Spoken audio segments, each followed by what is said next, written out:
Nous allons voir les solutions des exercices de la série de travaux dirigés numéro 3. Dans l'exercice numéro 1, on nous demande de déterminer le mapping de la mémoire dans la configuration suivante. Et on remarque le schéma. On a 3 boîtiers mémoire ayant 13 lignes d'adresse et 8 lignes de données. Chaque boîtier est sélectionné en utilisant un inverseur relié à une des 3 lignes d'adresse supplémentaires du microprocesseur qui sont A13, A14 et A15. Le premier boîtier est sélectionné lorsque A13 est égal à 1. Le deuxième est sélectionné lorsque A14 est égal à 1. Le troisième est sélectionné lorsque A15 égale à 1. D'ici, à partir de là, on peut déjà faire la remarque que deux boîtiers ne peuvent pas être sélectionnés en même temps, ce qui fait qu'on ne peut pas utiliser des adresses ayant plus de un seul 1 sur les lignes A13, A14 et A15. Donc, des adresses ayant A13 et A14, par exemple, les deux A1, ne peuvent pas être utilisées. Donc, c'est la remarque qu'on doit faire par la suite. Donc, dans un premier temps, on va essayer de déterminer les adresses des boîtiers mémoire. Donc, là, c'est tout simple. Donc, puisqu'on a des boîtiers mémoire ayant 13 lignes d'adresse, donc il suffit tout simplement d'écrire les lignes de A0 jusqu'à A12. On sait qu'une mémoire ayant 13 lignes d'adresse a sa première case mémoire ayant l'adresse 0 13 fois, sa dernière case mémoire 1 13 fois. Donc ceci est valable pour les 3 boîtiers mémoire. La différence entre les 3, c'est au niveau des lignes de sélection. Donc c'est au niveau des lignes A13, A14 et A15. Pour le premier boîtier, on remarque que la ligne chip select est reliée à A13 à travers un inverseur. Donc, il faut que A13 soit à 1. Bien évidemment, les deux autres doivent être à 0 pour ne pas sélectionner les deux autres boîtiers. Et là, c'est valable pour toutes les cases mémoire. À partir de là, on peut déterminer les adresses de début et de fin du premier boîtier. Donc là, on a 16 lignes. Donc là, c'est 2. Le reste, on a 12 zéros binaires, donc 3 zéros en hexadécimal. La dernière adresse, c'est 3. Et puis 12 1 en binaire, ce qui fait que c'est 3F en hexadécimal. Pour le deuxième boîtier, il faut que A14 soit A1.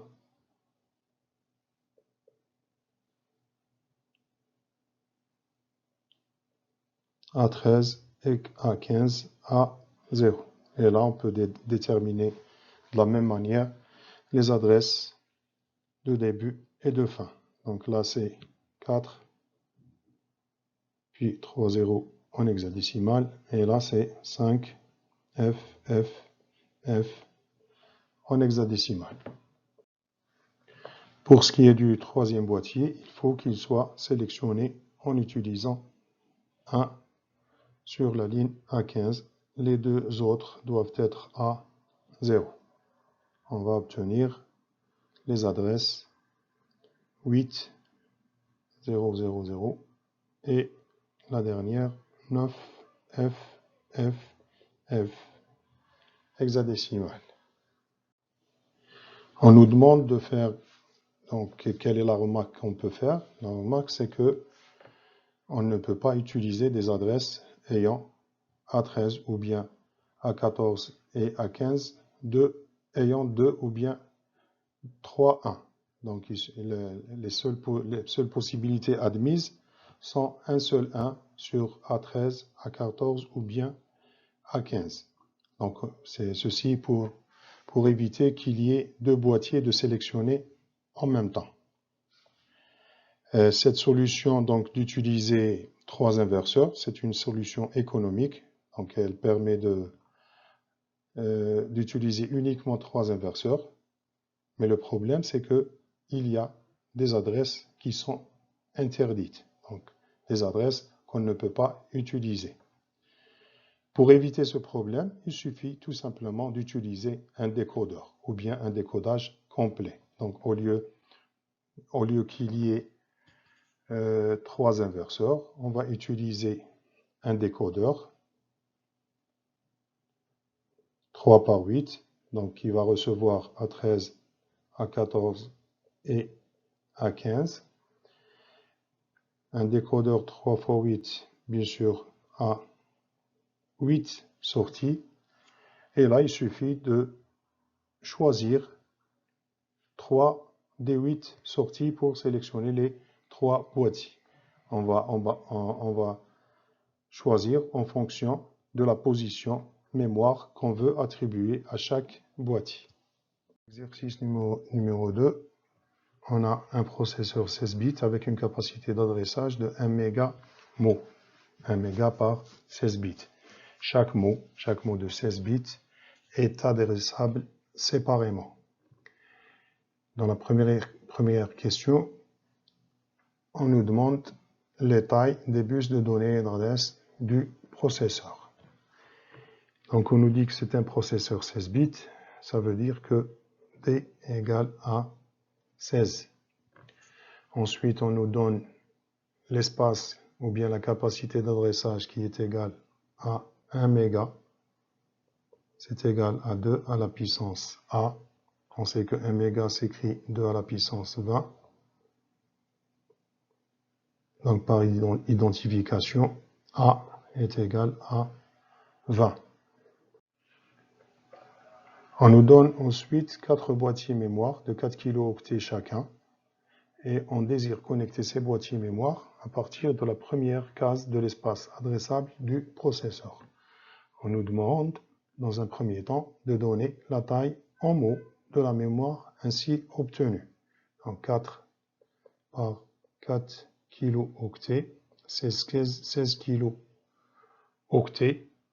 Mais là, on nous demande de l'exprimer en mots, donc par 16 bits.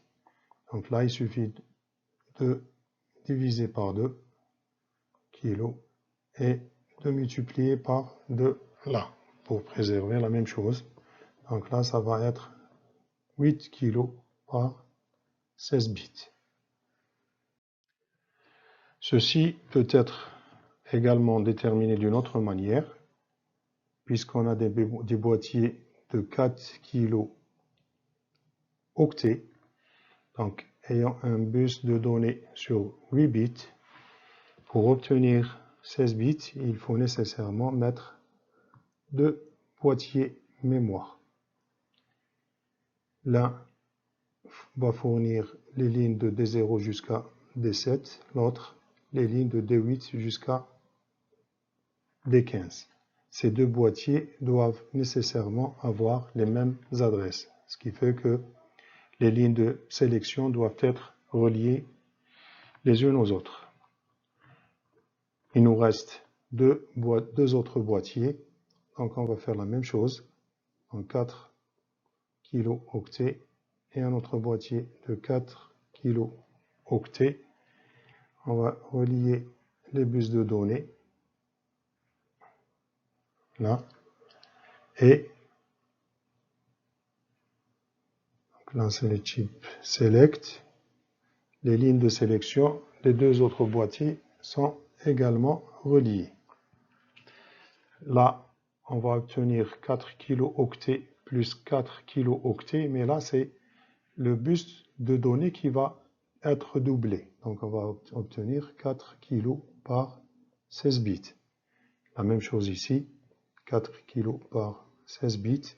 Au total, nous allons avoir une taille mémoire de 8 kg par 16 bits. Ensuite, on nous demande de donner en hexadécimal l'adresse de la dernière case mémoire.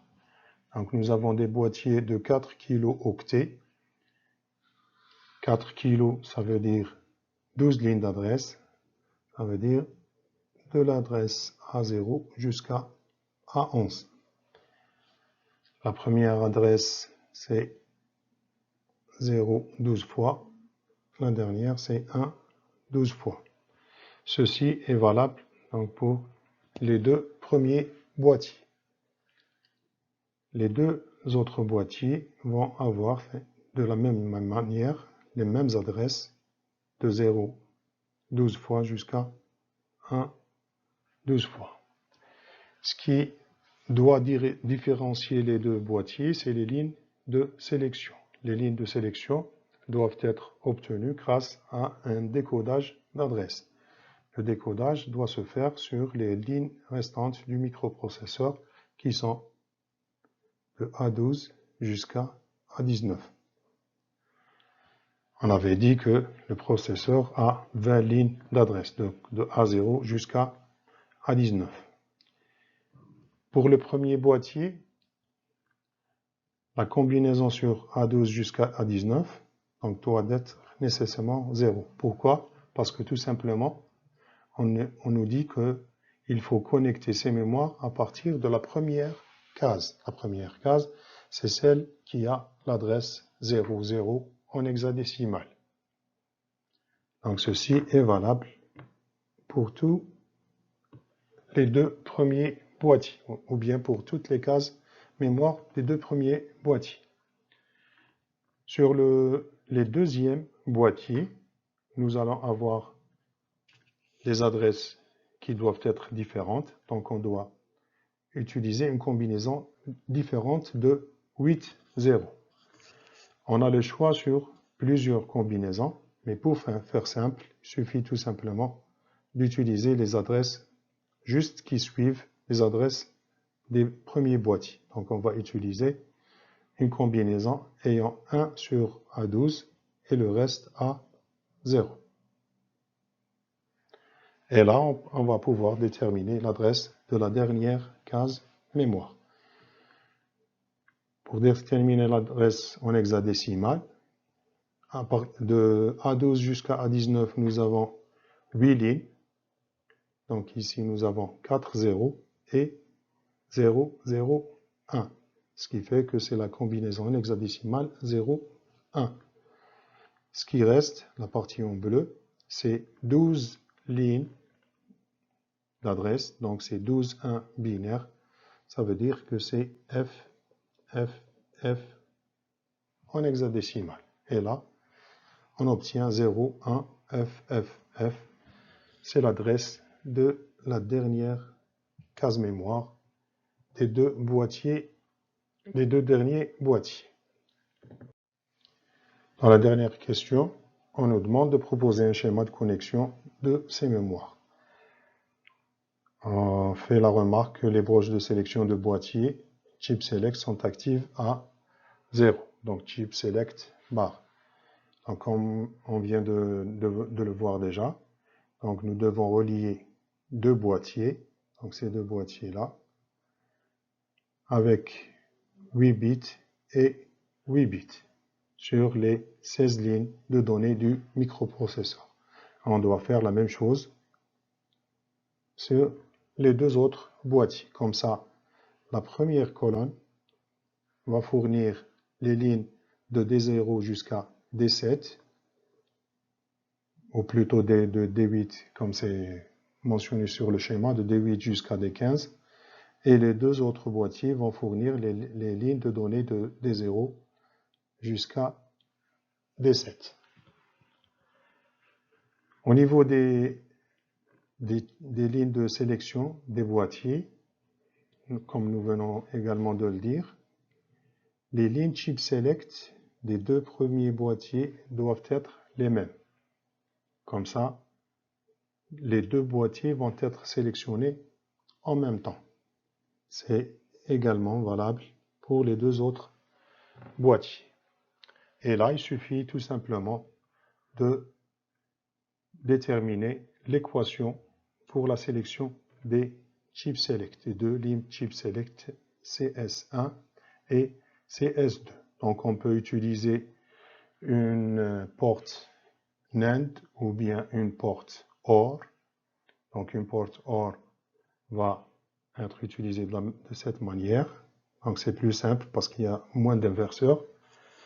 Donc elle va être reliée à chip select. Et là, on doit avoir de A12 jusqu'à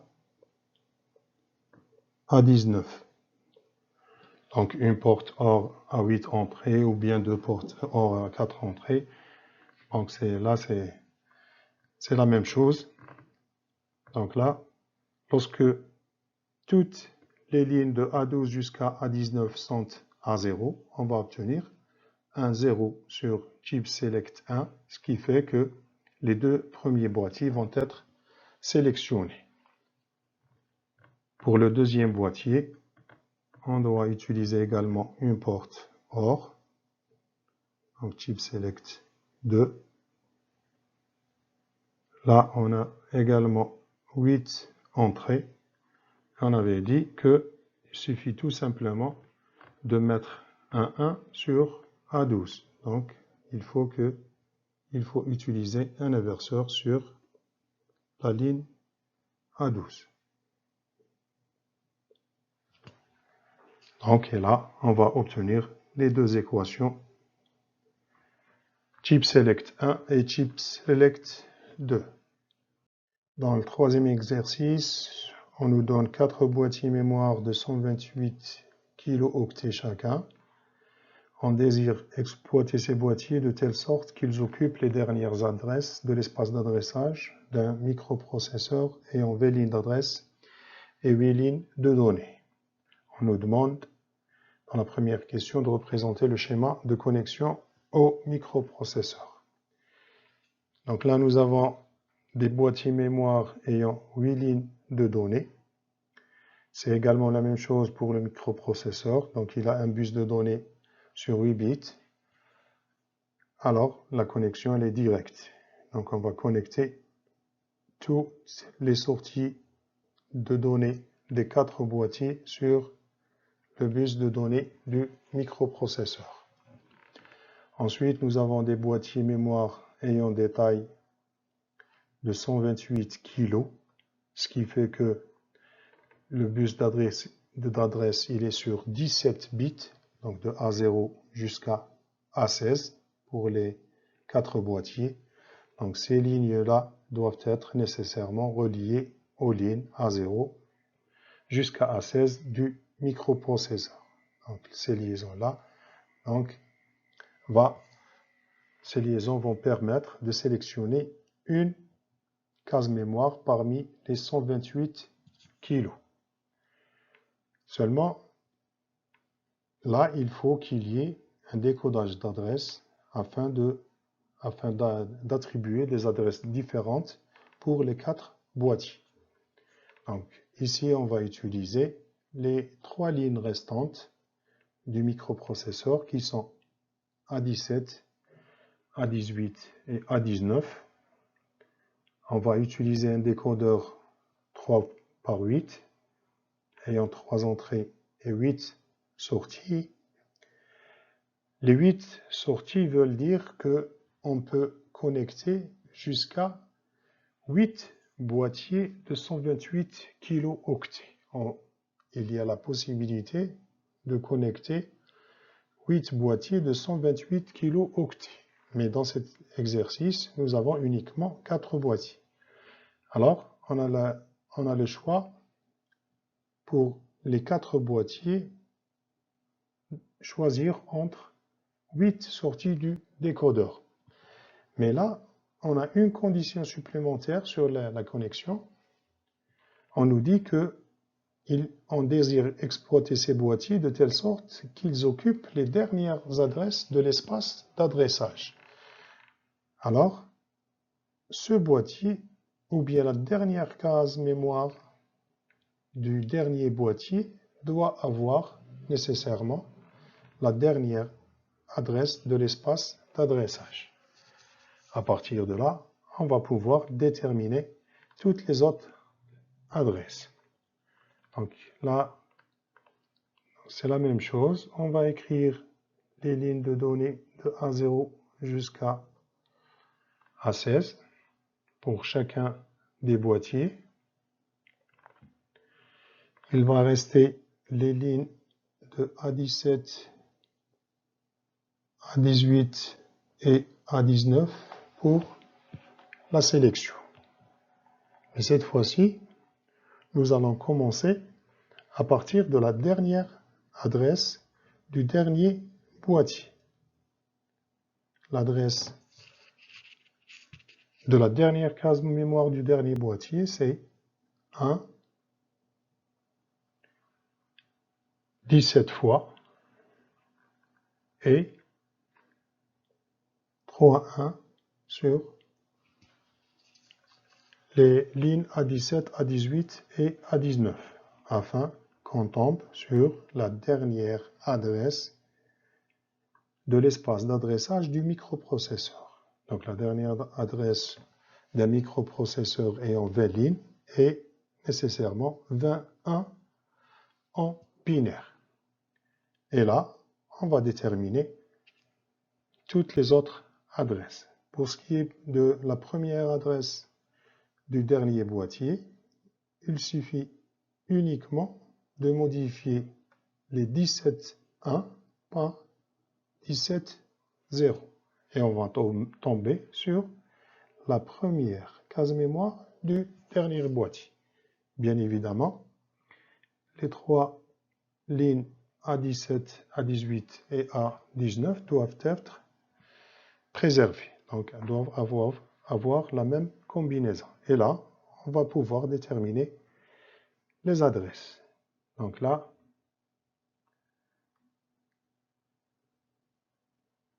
les adresses, on va les voir juste après.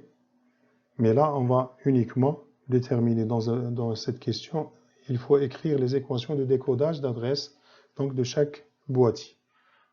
Donc ici, puisque nous avons la combinaison 3.1, donc chip select 4 va être égal à A19 par A18 par A17, le tout bar. Donc une porte NAND à 3 entrées.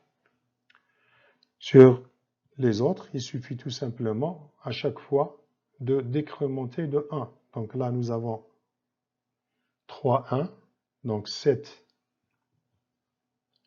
en binaire.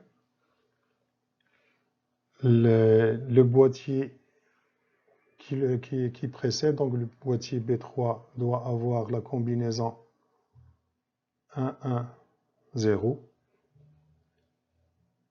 Donc on va obtenir chip select 3 égale A19, A18, A17 bar, le tout bar. Le boîtier B2 doit avoir la combinaison 5 en binaire, donc 1, 0, 1. Donc on va avoir l'équation A19, A18 bar, A17, le tout bar. La première doit nécessairement avoir la combinaison 1, 0, 0. Donc on va avoir chip select 1 bar est égal à A19, A18 bar, A17 bar, le tout bar. Donc là, on va pouvoir déterminer les adresses. Nous avons des boîtiers de 128 kg, alors qui commencent de A0 jusqu'à A16, 17 lignes. Et puis nous avons 3 lignes supplémentaires, les lignes du microprocesseur qui permettent la sélection entre les boîtiers. Donc les lignes A17, A18 et A19. Nous allons commencer par la dernière case mémoire, donc la dernière case mémoire du dernier boîtier plutôt. Donc c'est l'adresse qui a 17.1 en binaire. Bien sûr, pour que cette adresse corresponde à la dernière adresse de l'espace d'adressage du microprocesseur, il faut que les lignes A17, A18 et A19 soient toutes les trois A1. Donc là, on va obtenir l'adresse en hexadécimal. Nous avons 20 bits, donc une adresse sur 5 chiffres hexadécimaux, F, et en hexadécimal. La première adresse du même boîtier, suffit tout simplement de changer les 17.1 par 17.0. Il faut garder cette même combinaison. Et là, on va avoir l'adresse. Donc là, c'est E et puis 4, 0.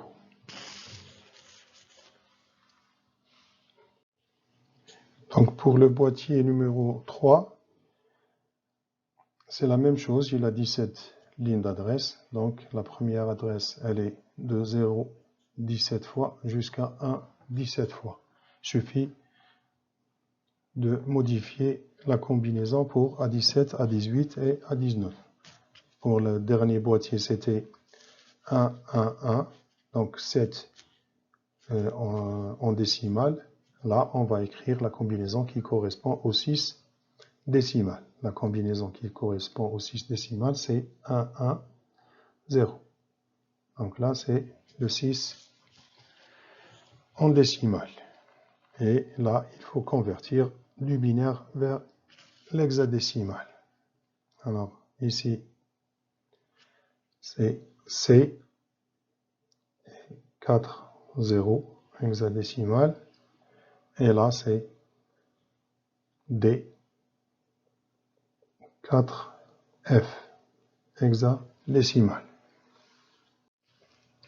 Pour le boîtier numéro 2, c'est la combinaison qui correspond aux 5 décimales.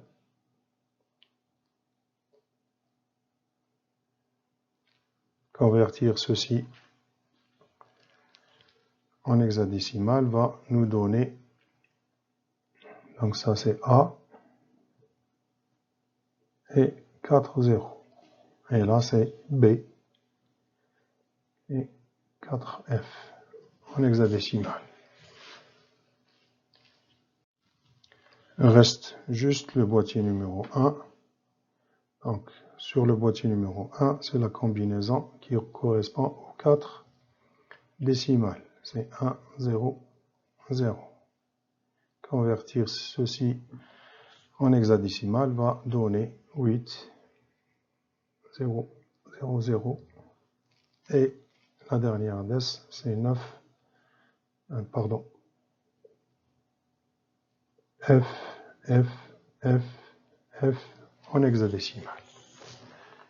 Dans l'exercice numéro 4, on nous dit soit 4 boîtiers mémoire de 4 kg chacun, 4 kilooctets, connectés à un microprocesseur ayant 16 lignes d'adresse. Les lignes de sélection des 4 boîtiers sont données par les équations CS1 jusqu'à CS4. Dans ce problème, c'est en quelque sorte le problème inverse par rapport à ce qu'on vient de voir. On nous donne les équations logiques, donc c'est le câblage et la connexion des boîtiers. Et on nous demande de déterminer les adresses de début et de fin de chaque boîtier mémoire. Donc on va procéder exactement de la même manière. Il suffit d'écrire, donc c'est des boîtiers de 4 kg, donc qui ont 12 lignes d'adresse, donc de A0 jusqu'à A11. Le microprocesseur a 16 lignes d'adresse, donc on va noter A12, A13, A14 et A15. Pour tous les boîtiers, la première adresse correspond à 12, 0. La dernière correspond à 12, 1. Les adresses des différents boîtiers sont obtenues par les combinaisons sur les lignes de A12 jusqu'à A15. On va commencer par la première. Donc CS1 est égal à 15 bars, A14 bars, A13 bars et A12 bars. Donc sur une porte NAND, et on voit que le chip select il est actif à l'état bas. Donc pour qu'il y ait un 0 sur la sortie, il faut qu'il y ait ici 0, 0, 0, 0. Donc ça c'est pour le premier boîtier. Et il suffit de déterminer à partir de là les adresses. Donc on obtient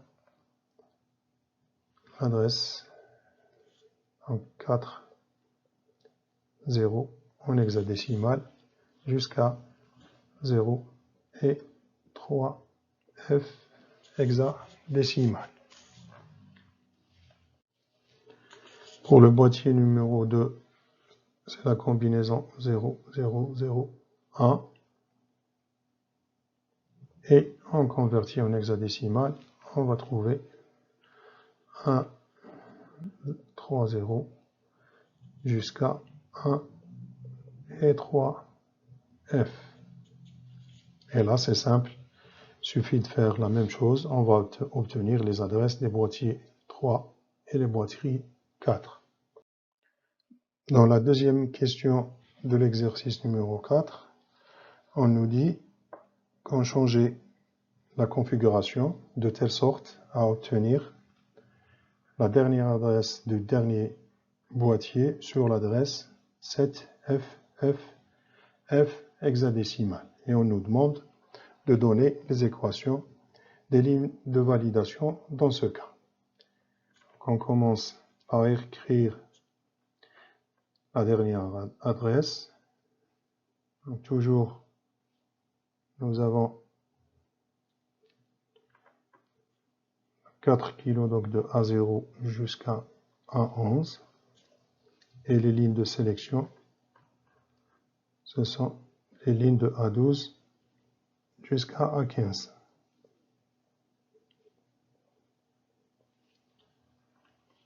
Pour le dernier boîtier,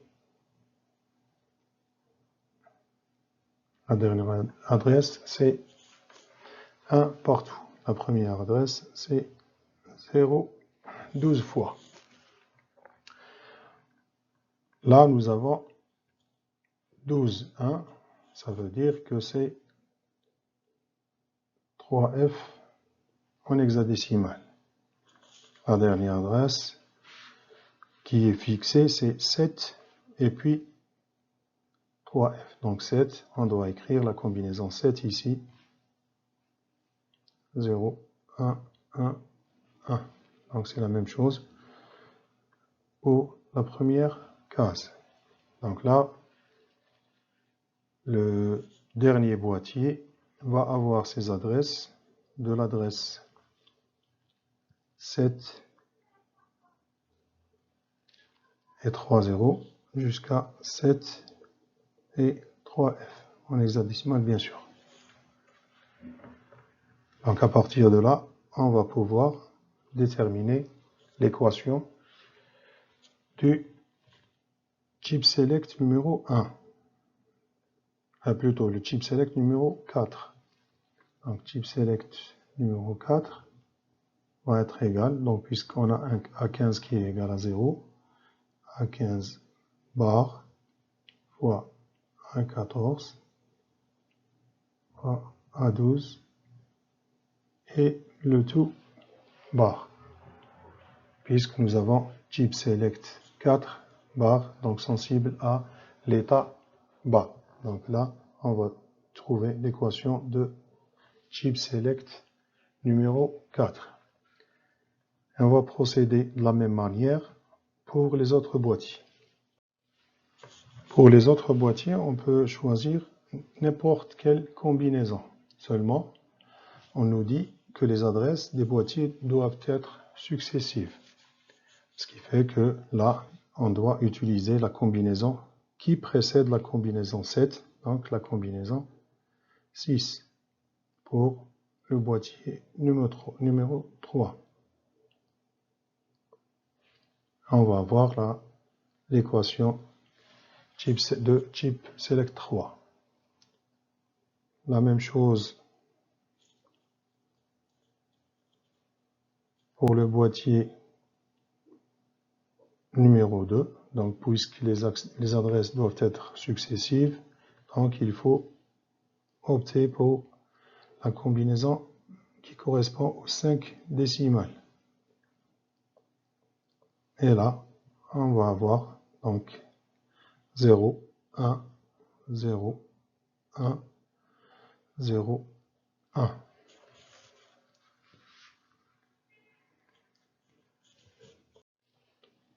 Le dernier boîtier, bien sûr, doit avoir la combinaison 4 en décimale. Donc, chip select 1 va être égal 0, 1, 0, 0. L'exercice 5, nous avons un microprocesseur qui fournit 12 lignes d'adresse et 8 lignes de données. Nous devons lui connecter une mémoire RAM de 2 kilooctets réalisée à base de circuits de 1 kilooctet. Alors nous devons utiliser deux boîtiers et une PROM de 2 kilooctets réalisée à base de circuits de 2 kilooctets. Nous allons avoir donc un boîtier. Au final, nous allons avoir 3 boîtiers, 2 boîtiers pour la RAM et un boîtier pour la PROM. On nous demande de faire le schéma de la mémoire et de la connexion au microprocesseur. Là, on va expliquer juste sur le schéma que nous avons ici. Nous avons un microprocesseur qui a 8 lignes de données et 12 lignes d'adresse. Les boîtiers RAM ont 10 lignes d'adresse de A0 jusqu'à A9, puisque ce sont des boîtiers de 1 kg. 1 kg, ça veut dire 2 à la puissance 10. La PROM a 11 lignes d'adresse, puisqu'elle a 2 kilooctets. 2 kilooctets, c'est 2 à la puissance 11.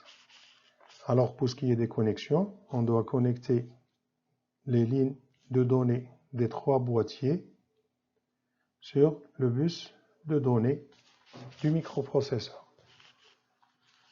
Ensuite, pour ce qui est des adresses, nous devons utiliser les lignes d'adresse de A0 jusqu'à A9 pour les boîtiers de la RAM et les lignes de A0 jusqu'à A10 pour le boîtier de la PROM. Alors, il va nous rester 2 lignes par rapport au boîtier de la mémoire RAM et une seule ligne qui est A11 par rapport au boîtier de la PROM. Donc, 2 lignes vont pouvoir faire la sélection entre la RAM 1 et la RAM 2 et la dernière ligne va sélectionner entre la PROM et la RAM. Alors, on va utiliser A11. Lorsque A11 égale à 0, on va dire que on va sélectionner la RAM. Et lorsque A11 égale à 1, nous allons sélectionner la PROM. Alors là, directement, on peut mettre un inverseur sur A11 et le relier directement à chip select 3 qui est la ligne de sélection de la PROM, puisque la PROM est sélectionnée lorsque A11 égale à 1. Pour ce qui est de la RAM, donc ceci, la ligne A11 à elle seule ne suffit pas. Donc on doit utiliser cette fois-ci la ligne A10, mais pour choisir entre les deux boîtiers. Donc pour A10 égale à 0, on va opter pour le boîtier numéro 1. Et lorsque A10 égale à 1, on va choisir le boîtier numéro 2. Et de cette manière, on va déterminer également les lignes de sélection des deux boîtiers de la RAM. Donc, le premier boîtier, il est sélectionné pour la combinaison 0 sur A10 et A11. Donc, il suffit d'utiliser une porte O. Lorsque les deux entrées sont à 0 toutes les deux, elle va générer un 0 sur la sortie. Le boîtier va être sélectionné. Le deuxième boîtier va être sélectionné lorsque nous avons également A11 égale à 0, mais A10 doit être égal à 1 cette fois-ci. Donc là, par rapport à la première, il suffit tout simplement de rajouter un inverseur sur A10 et toujours utiliser une porte O. Dans la deuxième question, on nous demande de déterminer le domaine des adresses en hexadécimal des circuits RAM et PROM. Pour la RAM, nous avons de A0 jusqu'à A9. Donc les combinaisons de 0, 0, 10 fois jusqu'à 1, 1, 10 fois. La RAM est sélectionnée avec A10 et A11. Le premier boîtier est sélectionné par 0, 0. Le deuxième boîtier est sélectionné par 0, 1. Donc là, on va obtenir les adresses de la RAM. Ici, nous avons 12 lignes au total. Donc, 3, 0 en hexadécimal. La dernière adresse, donc c'est 0, 0. Et ensuite, on doit prendre 1, 1 ici. Donc, là, c'est 3. Donc, 3. Il reste 8, 8, 1. Donc, c'est 2F. Donc, là, on va avoir la combinaison ici 3 et 8, 1 qui vont nous donner 2F en hexadécimal. Donc, 3, FF. Pour le deuxième boîtier de la RAM,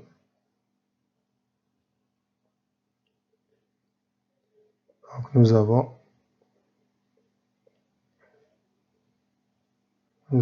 ici 0, 1. Donc là, on va déterminer les adresses en hexadécimal. Ça, c'est 4 et puis 2 0. Et là, c'est 7 et FF. De 4, 0, 0 jusqu'à 7, FF. Pour ce qui est de la PROM, donc c'est une mémoire qui a 2 kg. Alors elle a 11 lignes d'adresse. Donc les adresses vont de 0, 0, 11 fois jusqu'à 1, 1, 11 fois. Mais cette fois-ci, la PROM plutôt, elle est sélectionnée avec A11 égale A1. Et là, il suffit de convertir du binaire vers l'hexadécimal. On va obtenir ici 8, 0, 0. Là, 8, 0, 0. Et là, F et 8, 1, F, F. Dans la deuxième partie de l'exercice numéro 5, on change de microprocesseur et on opte cette fois-ci pour un microprocesseur avec 14 lignes d'adresse. Les boîtiers RAM et PROM restent les mêmes, mais leurs adresses doivent être modifiées de telle sorte à avoir la RAM à partir de 2000 jusqu'à 27FF en hexadécimal et la PROM de 3800 à 3FFF en hexadécimal. Et là, on nous demande de faire le schéma de connexion. Donc là, on a un microprocesseur qui a toujours 8 lignes de données, mais 14 lignes d'adresse. Les boîtiers mémoire restent les mêmes. Donc là, on doit déterminer, ou bien voir comment déterminer les équations des chip select. Alors, pour la RAM, nous avons 10 lignes, puisque c'est des boîtiers de 1 kg, donc de l'adresse 0 à l'adresse 1. Le microprocesseur a 14 lignes, donc il faut continuer et mettre les 4 lignes qui restent, donc de A10 jusqu'à A13. Et là, on va essayer de faire les calculs de telle sorte à obtenir les équations des lignes de sélection des 3 boîtiers. Donc avant tout, on doit compter le nombre de lignes d'adresse. Là, il faut faire attention, nous avons 14 lignes d'adresse, donc 14 bits. Il faut nécessairement avoir un nombre de bits qui est multiple de 4. Donc nous devons utiliser ici 0, 0, en quelque sorte deux lignes fictives, pour compléter les 16 lignes, donc 4 chiffres en hexadécimal. Et là, on va pouvoir écrire les combinaisons pour les différents boîtiers. Pour le premier boîtier, on nous dit qu'il commence à partir de l'adresse 2000. Donc 2000, c'est ces zéros-là, et rajouter un 0. Donc là, on a 2. Ici, 10, 0. Donc là, nous avons 10, 0. Avec deux autres 0. Ça va nous faire 12, 0. Donc, 3 0 en hexadécimal. Donc, 2000. Donc là, c'est le 2. Et là, c'est un 0. Et puis, 2 0 en hexadécimal. Bien évidemment, la combinaison sur le premier boîtier doit être la même. Donc pour les lignes de sélection, donc A0, A13 égale A1, A12 égale à 0, A11 égale à 0 et A10 égale à 0. On peut déterminer, si l'on veut, la dernière adresse du premier boîtier de la RAM. On va trouver ici 2. Donc là, c'est 2 en hexadécimal. Là, nous avons un 1. Donc là, c'est 3. Et là, il nous reste 8, 1 en binaire. Donc c'est F, F. Donc la dernière adresse du premier boîtier, c'est 2, 3, F, F en hexadécimal. Et là, on obtient la combinaison pour le premier boîtier, pour la ligne de sélection du premier boîtier. Donc c'est 1, 0, 0, 0. Donc on utilise un inverseur sur la ligne A13. Tout le reste, et la sortie de cet inverseur-là, et les 3 autres lignes A10, A11 et A12 vont toutes aller sur un boîtier où la sortie de ce boîtier-là va être connectée à la ligne de sélection Chip Select 1. Pour le deuxième boîtier de la mémoire RAM, donc on nous dit que sa dernière adresse, c'est 7FF. Donc 2, on doit écrire 1, 0 ici. Et puis, nous avons là, nous devons avoir un 0 et un 1. Donc là, c'est le 2. Et là, c'est le 7. Ensuite, 4, 1 et 4, 1 vont nous donner F, F. faut faire attention. Il faut mettre ici un 0 sur A11 pour avoir la combinaison 0, 1, 1, 1, ce qui est la combinaison 7. Donc, pour la première case, il suffit tout simplement de maintenir la même combinaison sur les lignes de A10 jusqu'à A13. Donc, ça. Et à partir de là, on va déterminer l'équation de la ligne de sélection chip select 2. Donc, c'est une porte, également c'est une porte haut. Et cette fois-ci, nous avons deux inverseurs sur A13 et A10. Et enfin, pour le boîtier de la prom, on va prendre de A0 jusqu'à A10, puisque c'est un boîtier de 2 kg. Donc la première adresse commence de 10, 0 en binaire, et la dernière c'est 11, 0 en binaire. La dernière c'est 11, 1 en binaire. On nous dit que la prom doit commencer à l'adresse 3800 et doit finir à l'adresse 3FFF. Donc on peut, comme on veut, donc on peut noter les deux. Normalement, il ne devrait pas y avoir, disons, de contradiction. Soit qu'on commence à partir de la deuxième, la dernière plutôt, ou la première, ça va être la même chose. Donc si on commençait par la dernière case mémoire, donc on doit écrire 3, ensuite 3F. Donc 3, ici on doit mettre 2, 1, puisque ce qui reste c'est des F, donc ce qui reste c'est des 1. Donc là nous avons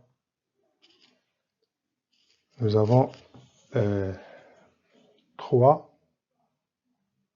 en hexadécimal, F et 8, 1 qui vont nous donner FF.